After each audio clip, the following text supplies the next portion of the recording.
आप सब सुनने वालों को मेरा प्यार भरा नमस्कार।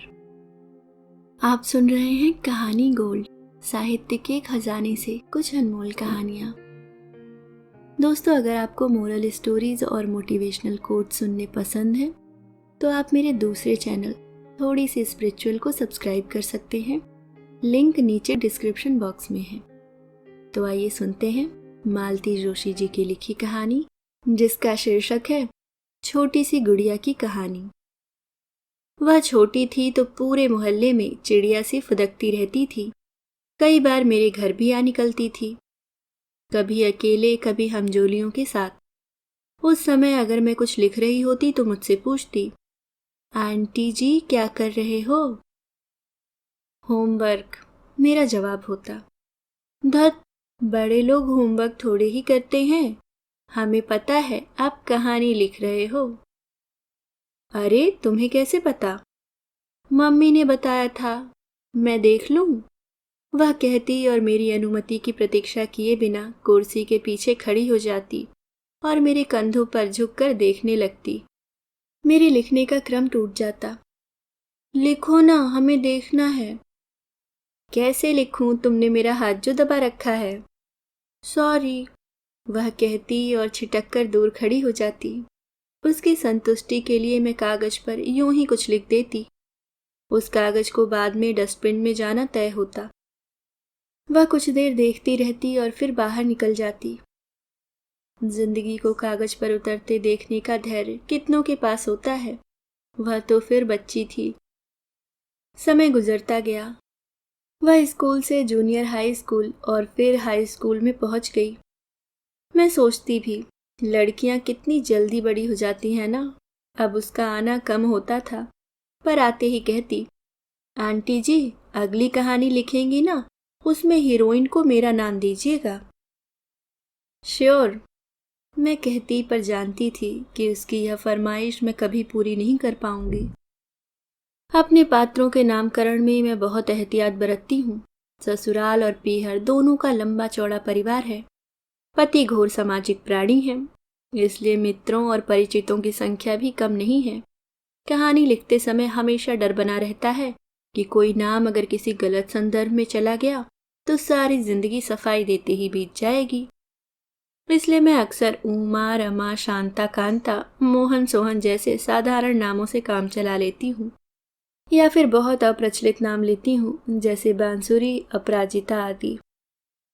उसका ग्रेजुएशन पूरा हुआ और वर्ष संशोधन शुरू हुआ, पर उसके अभिभावकों को ज्यादा पापड़ नहीं बेलने पड़े। लड़की सुंदर थी, परिवार संपन्न था। रूप और रुपया दोनों हो तो चट मंगनी पट ब्याह हो जाता है। गुड़िया के लिए भी तुरंत ही अनुरूप वर मिल गया। धूमधाम से सगाई हुई। सुदर्शन वर, सुलझे हुए और संपन्न लोग देखकर अच्छा लगा। सगाई के बाद वह जैसे सातवें आसमान में विहार करने लगी। अक्सर सहेलियों के जमघट के साथ दरवाजे से निकलती तो देखती, उसका चेहरा दिन पर दिन निखरता जा रहा है। उसकी हंसी की गूंज देर तक कानों में बजती रहती। एक दिन ऐसे ही घूमते घामते वह मेरे घर आ गई। बोली, आंटी जी एक कहानी मुझ पर भी लिखिए ना प्लीज। मैं सिर्फ हंसकर रह गई। मैंने उसकी बात को बहुत सीरियसली नहीं लिया।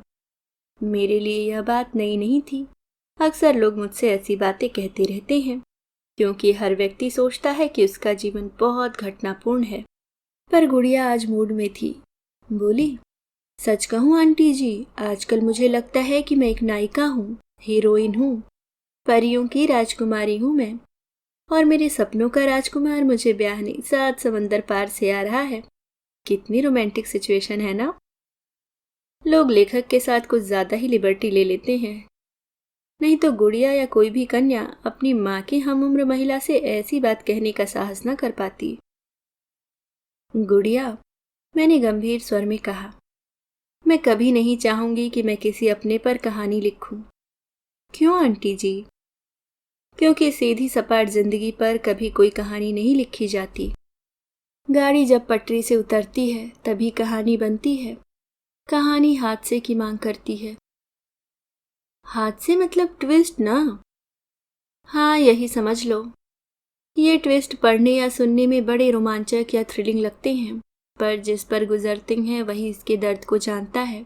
इसलिए मैं कभी नहीं चाहूंगी कि मेरा कोई प्रियजन मेरी कहानी का पात्र बने। पता नहीं वह कितना समझी, क्या समझी, पर उसने फिर कभी अपनी मांग नहीं दोहराई। और समय भी कहाँ था, शादी तो एकदम सिर पर आ गई थी। फिर एक दिन उसकी शादी का कार्ड भी आ गया। कार्ड क्या था, पूरी बुकलेट थी। शादी के हर कार्यक्रम के लिए एक एक पेज दिया गया था, जिसमें अलग अलग रंगों की इबारत थी। लेडीज संगीत, मेहंदी, फेरे, रिसेप्शन। हर कार्यक्रम का वेन्यू अलग, मेन्यू अलग। शहर के सबसे महंगे मैरिज गार्डन में जयमाल का कार्यक्रम था। उसे बहुत ही भव्य तरीके से सजाया गया था। लगता था एक एक पत्ती में एक एक बल्ब पिरोया गया हो। दरवाजे पर पारंपरिक जरीदार पोशाक में शहनाई वादक बैठे थे। भीतर फिल्मी गानों पर युवा पीढ़ी थिरक रही थी। जयमाल के लिए भव्य रिवॉल्विंग स्टेज बनाया गया था। आजकल की शादियां कितनी फिल्मी होती जा रही हैं ना। अचानक मेरे मुंह से निकल गया, सब डॉलर का कमाल है। मेरी पड़ोसन ने कहा। डॉलर की क्या जरूरत है जी, एक और आवाज आई।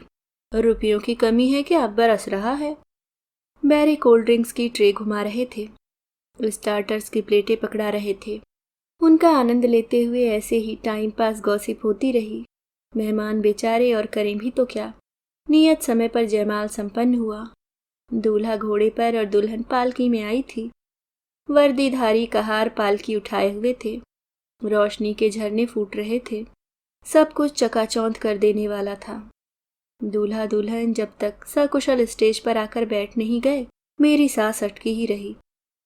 आजकल नए नए आइडिया लगाए जाते हैं, पर मुझे तो डर ही लगा रहता है। एक तो वह भारी भरकम लहंगा चुन्नी पहने दुल्हन, भारी साफा बांधे दूल्हा, और डमाडोल होता वह रिवॉल्विंग स्टेज। पता नहीं किसके दिमाग की उपज है यह। दूल्हा दुल्हन के स्टेज पर विराजमान होते ही लिफाफा देने वालों की लाइन लग गई। बड़ी देर बाद हमारा नंबर आया। हर मेहमान के साथ फोटो सेशन भी जरूरी था।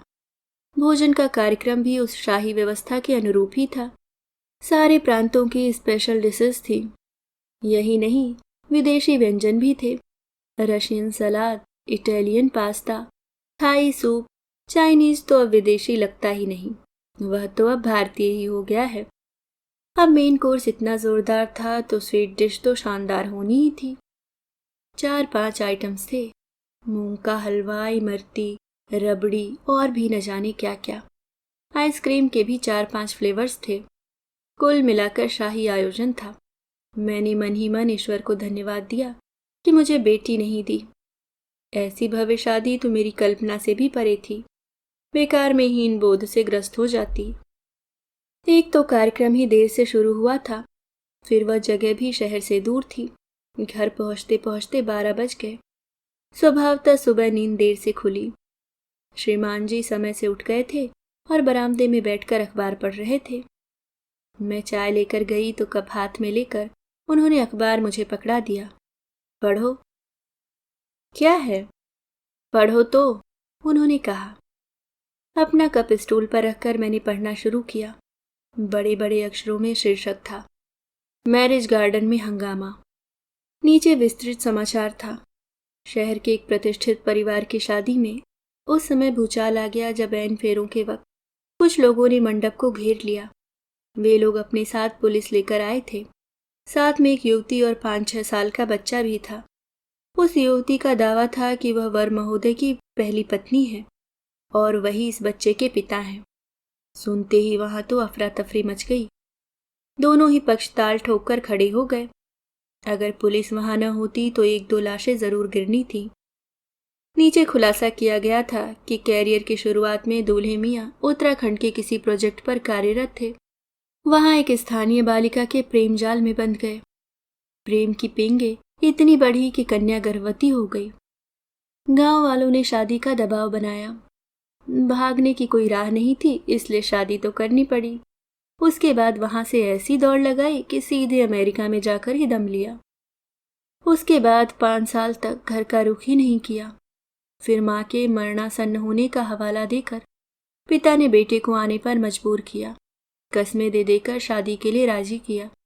तुरंत फुरत में सगाई की और उसके बाद के पहले ही मुहूर्त पर शादी तय की। शादी के तुरंत बाद दूल्हा दुल्हन दोनों यूएस से उड़ जाने वाले थे। पता नहीं उस दूरस्थ अंचल में यह खबर कैसे पहुंची। शायद किसी हितैषी मित्र ने ही यह खेल रचा हो। तय हुआ कि अभी कुछ नहीं करेंगे, ऐन शादी वाले दिन जाकर हंगामा करेंगे, अच्छी थुक्का फजीयत होगी। सो हुई। वहां से भागते ही बना। वर के पिता लाह कहते रहे कि उन्हें उस शादी का जरा भी इल्म नहीं था, पर कौन विश्वास करता। अब क्या? वे लोग लौट आए होंगे क्या? हमें जाना चाहिए, मोहल्ले का मामला है। अभी रुक जाओ, ये बोले। उन्हें थोड़ी सांस ले लेने दो। अभी हम जाएंगे तो वे सोचेंगे जले पर नमक छिड़कने आए हैं। मैंने राहत की सांस ली। ईमानदारी की बात यह थी कि मेरी जरा भी हिम्मत नहीं पड़ रही थी। किसी के यहाँ गमी में जाना होता है तब भी मेरे पांव नहीं उठते। न जाने के बहाने ढूंढने लगती हूँ। यह प्रसंग तो उससे भी विकट था।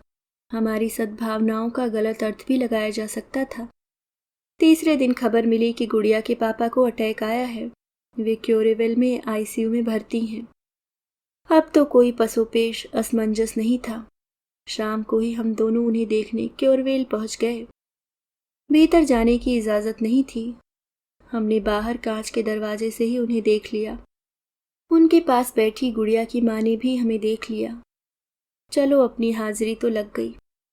मैंने सोचा, कई बार हम कितने यांत्रिक हो जाते हैं। लौटने लगे तो देखा गुड़िया के चाचा चाची लॉबी में बेंच पर बैठे हुए हैं।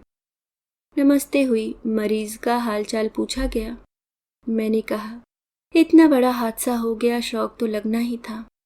ईश्वर का शुक्र है कि समय पर इलाज हो गया और खतरा टल गया। शौक तो लगा है भाभी जी, पर उसका कारण वह नहीं है जो आप समझ रही हैं। उस धक्के को तो भाई साहब झेल गए थे, बल्कि उन्होंने बिटिया को ढाढ़स बंधाया था कि रोती क्यों है, ऐसे 56 लड़के लाकर तुम्हारे सामने खड़े कर दूंगा। फिर ये शौक तो उनके बेटे ने दिया है। इतने सारे लोगों के सामने उसने पिता की लानत मलामत की कि ठीक से पूछताछ क्यों नहीं की, देखभाल कर घरवर क्यों नहीं चुना। मेहमानों में हम भाई बहनों के ससुराल वाले थे, समधी लोग भी थे। सबके सामने इज्जत का कचरा हो गया। उसका इतना पैसा पानी में चला गया ना, इसलिए उसकी जान जल गई होगी, चाची बोली। अरे पैसा तो वह फिर कमा लेगा, गुड़िया की फिर से शादी भी हो जाएगी, पर मान सम्मान जो चला गया उसका क्या होगा।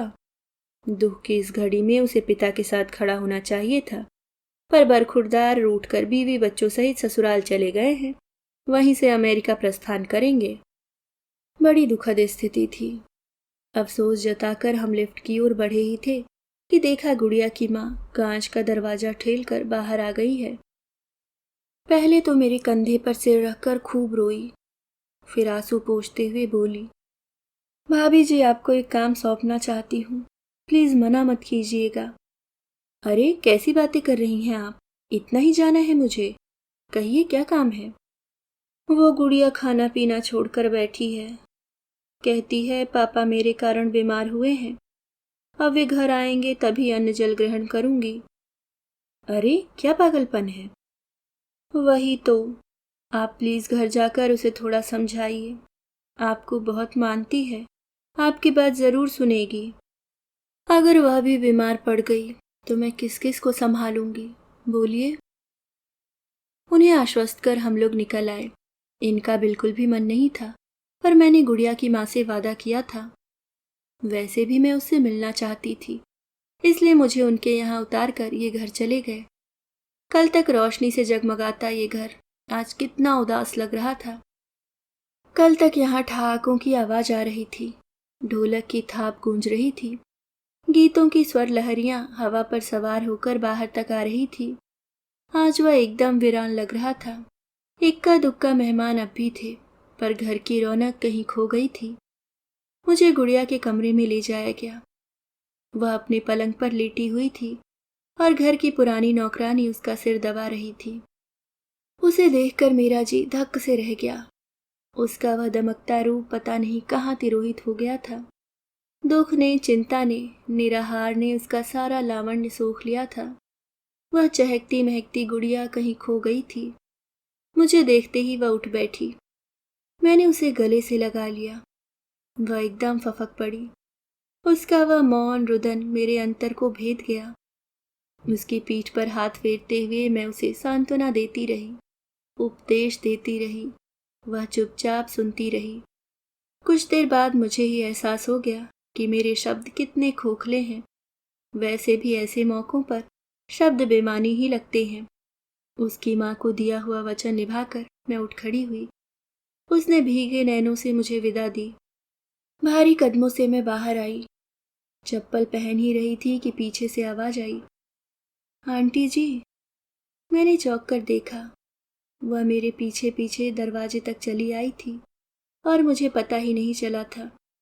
दरवाजे की चौखट से लगी खड़ी वह किसी मूर्ति की तरह लग रही थी। आंटी जी, उसने कहा, अब तो मुझ पर कहानी लिख सकती हैं ना। मेरे पांव वहीं जम गए। आप सुन रहे थे मालती जोशी जी की लिखी कहानी छोटी सी गुड़िया की कहानी। दोस्तों, उम्मीद करती हूँ आपको कहानी पसंद आई होगी। वीडियो को लाइक और अगर आप चैनल पे नए हैं तो सब्सक्राइब करना ना भूलें। मिलती हूँ किसी और नई कहानी के साथ। तब तक के लिए मुस्कुराते रहिए। धन्यवाद।